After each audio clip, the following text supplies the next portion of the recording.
गया था, उसको लेकर पूरे देश में कोहराम मच गया और मेरे नंगे शब्द को लेकर जिस तरह से मुझे प्रताड़ित किया गया और सारे हिंदूवादी नेता, सारे समाजवादी के लोग जिस तरह से मेरे ऊपर ज़बानी हमले भी किए और फिज़िकल भी मेरे ऊपर एक हमला हुआ एक निजी चैनल के उस पर। मैं बार बार कहता रहा कि ये नंगा शब्द जो है ऐसा शब्द नहीं है जिस पर इतना बड़ा कोहराम मचाया जाए, क्योंकि ये आम भाषा का इस्तेमाल होने वाला लफ्ज़ है, किसी ने नहीं सोचा। मैं आपको एक बयान सुनवाता हूँ। साध्वी ऋतंभरा एक बहुत बड़ा नाम है। साध्वी ऋतंभरा ने महिलाओं के लिए क्या कहा है, आप उसके कॉन्टेक्स्ट में मेरा बयान देखिएगा। मेरा बयान वैसा नहीं है जैसा करके मेरे साथ जो भी चीज़ें हुई वो होनी चाहिए थी। मैं आपको सुनवा देता हूँ, फिर बात कर लेंगे इस पर। एक मिनट।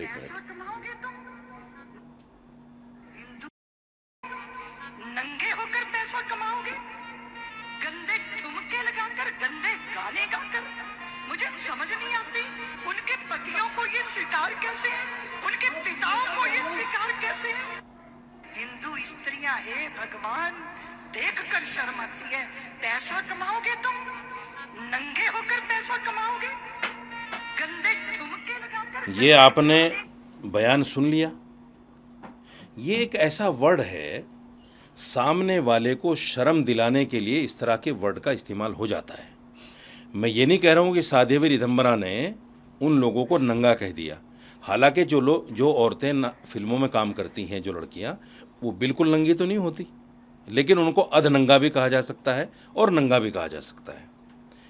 सवाल मेरा ये है समाजवादी के उन गुंडों की तरफ कि आपने सेम बयान, जो बयान मैंने दिया कि डिम्पल यादव, मैंने तो हालांकि इस्लामिक तथ्यों को सामने रखते हुए कहा था, इस्लाम में औरत का पूरा शरीर सत्र औरत कहलाता है और मर्द का नाफ से लेकर घुटनों तक सतर कहलाता है।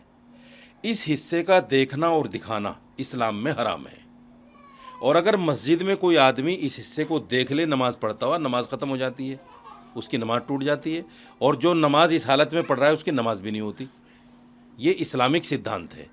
मैंने इस्लामिक मर्यादाओं को और मस्जिद की मान्यताओं को सामने रखते हुए एक बयान दिया और मैं बार बार उस पर चिल्लाता रहा कि भाई ये इस्लामिक मान्यताएं हैं, धार्मिक मान्यताएं हैं, लेकिन समाजवादी के गुंडों ने मेरी एक नहीं सुनी और हद ये हुई कि मेरे ऊपर हाथ छोड़ दिया एक निजी चैनल पर।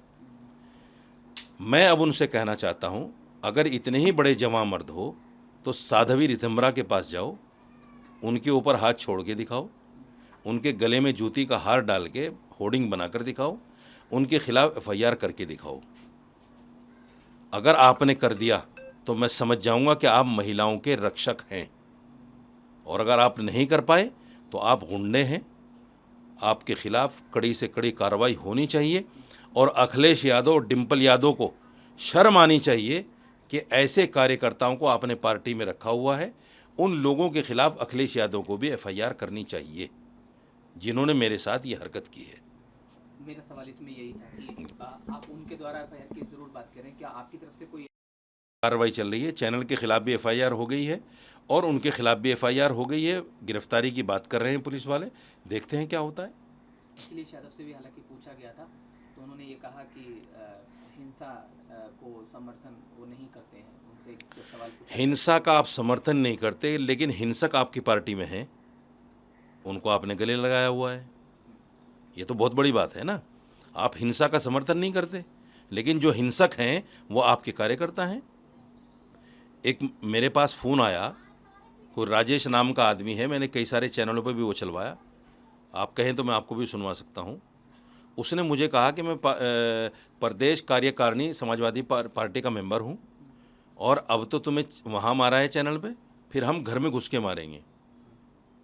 ये उस गुंडे की भाषा है। यानी अभी भी धमकियां आपको मिल रही हैं? धमकियाँ बराबर धमकियाँ मिल रही हैं, बराबर धमकियाँ मिल रही हैं। रोज़ाना सुबह से शाम तक फ़ोन आते हैं और समाजवादी के लोग अपना पद बता के मुझे बात करते हैं। मैं ब्लॉक अध्यक्ष हूँ, मैं ब्लॉक महासचिव हूँ, मैं ज़िला अध्यक्ष हूँ, मैं फलाँ हूँ, मैं फलाँ हूँ। वो छुपाकर फ़ोन नहीं कर रहे हैं, वो बताकर फ़ोन कर रहे हैं कि हम समाजवादी के फलाँ हैं। क्या इस बात की जानकारी भी आपने पुलिस को दी है? बिल्कुल पुलिस को दी है। मैंने बहुत सारे नंबर्स भी दिए हैं डीसीपी सेंट्रल को, बहुत सारे नंबर्स भी दिए हैं, उन पर भी जांच चल रही है। तो मैं ये चाहता हूँ कि अखिलेश यादव अब तो सामने आ जाएं।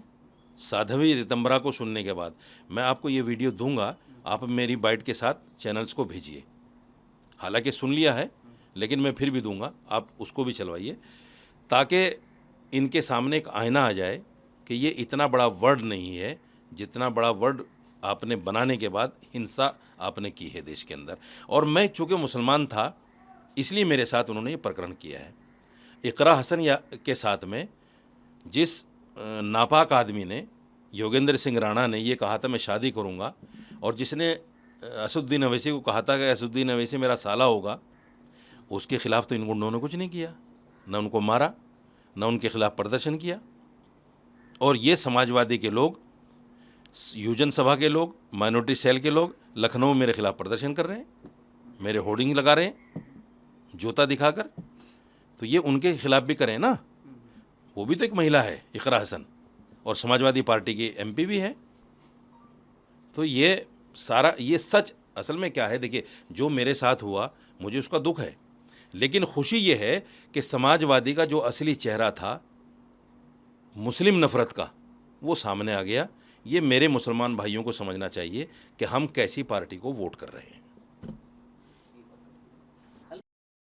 जी सर, मालेगांव मामले में आपकी प्रतिक्रिया चाहेंगे। आपने देखा है कि उसमें एक फैसला भी आया है जिसके बाद प्रतिक्रियाएं आ रही हैं।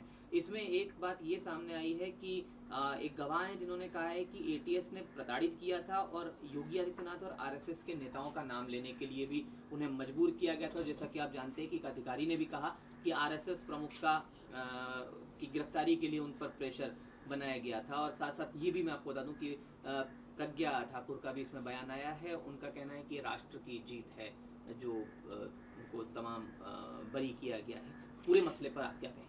देखिए, आपको याद होगा अभी 2-4 दिन पहले मुंबई लोकल ट्रेन हादसे के जो आरोपी थे 12 लोग, जिनमें से 7 लोगों को मौत की सज़ा हो चुकी थी, उनको मुंबई हाई कोर्ट ने बरी किया है। उनके वो 19 साल के बाद बरी हुए हैं, और वो सारे के सारे मुसलमान हैं। आप समझिएगा जो मैं कहना चाह रहा हूँ, सारे के सारे मुसलमान हैं।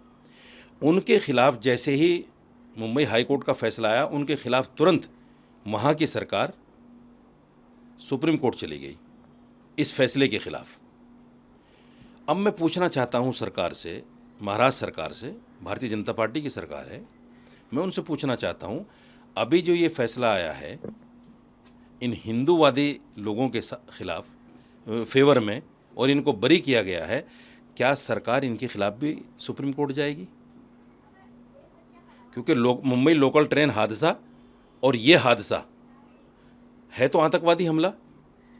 वो भी मुजरिम थे, ये भी मुजरिम थे, उनको भी बरी किया, इनको भी बरी किया। जब आप उनके खिलाफ़ चले गए क्योंकि वो मुसलमान थे, तो क्या आप इन हिंदूवादी लोगों के खिलाफ़ भी जाएंगे सुप्रीम कोर्ट? ये एक बहुत बड़ा सवाल है देश के सामने। इससे ये पता चलेगा कि मुसलमान होने की सज़ा कहाँ तक और कब तक किसको मिल सकती है। सवाल जो आईपीएस का आपने बोला, रिटायर्ड आईपीएस का, असल में क्या होता है कि जब आदमी कुर्सी पे होता है, जब तो इन चीज़ों को बताता नहीं है, फिर माइलेज लेने के लिए इस तरह की बातें करता है रिटायरमेंट के बाद।